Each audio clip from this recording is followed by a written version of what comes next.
Thank you, Kate. I call on Timothy Gasson. Thank you, Deputy Speaker. Members, when discussing unaffordable rents and the lack of available housing throughout Northern Ireland, we must also consider the causes rather than simply focusing on dealing with the outworkings of it. I believe the main issue driving up rents is the lack of available housing stock and the lack of new affordable homes being built to match current demand, never mind the future demand.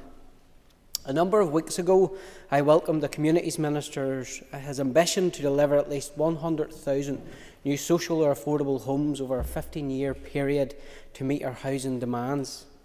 On top of the potential capital funding and planning permission issues he will encounter, I do also question what commitment, if any, the Minister has been given by the Executive and the Department of Infrastructure Minister regarding investment required for Northern Ireland Water to support this much-needed housing plan. Members won't need me to tell them that right across the province there are horror stories of how decades of underinvestment in the wastewater infrastructure has left many homeowners with the consequences to live with. There is another issue which is arising, and this, while not mentioned in the motion or amendments, is relevant to the matter before the House, and that is the rapid increase in either legal or illegal HMOs. Landlords know that if they evict a good-sitting tenant today, they could then fill the house with a number of people tomorrow and increase their income as a result. A landlord in my own constituency is now buying commercial properties in the town centre with a view to turning them into HMOs due to getting a better return from an HMO than a shop. I also want to touch briefly upon one other point which is not addressed directly in the motion.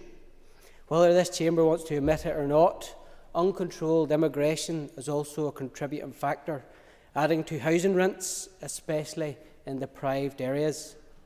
Last summer we witnessed some disgraceful disorder on our streets. There were attempts by some, particularly in the media, to claim that allegations of pressure caused by immigration and housing was a myth. The data, however, tells us a different story. The Northern Ireland Stats and Research Agency tells me that there was a net international flow of over 5,000 people in a year into this country ending mid-2022. The lived experience of many of my constituents in North Antrim is that many working class communities, such as Horryville in my own town, recognise that immigration has been a factor in the pressures on housing which creates higher rents. The court ruling last year on the Rwanda bill showed that the protocol opens up the very real prospect of effective immigration controls in the rest of the UK not applying in Northern Ireland. That may not be a matter which concerns the majority in this House, but as Sinn Féin have found in the Irish Republic, eventually the open borders policy of the EU gets unpopular with communities well beyond the confines of the Loyalist housing estates of Ballymena, which I am proud to represent, and make no apology for articulating the views here today, even if no one else will. Happy to give way to the member. For giving way, and I would just caution that language like that is extremely dangerous. Would he not agree that actually one of the biggest issues in his area is short-term Airbnbs, as opposed to a small number of people who are coming here, and people who are asylum seekers and refugees come in a separate contract to what is paid for through the housing executive?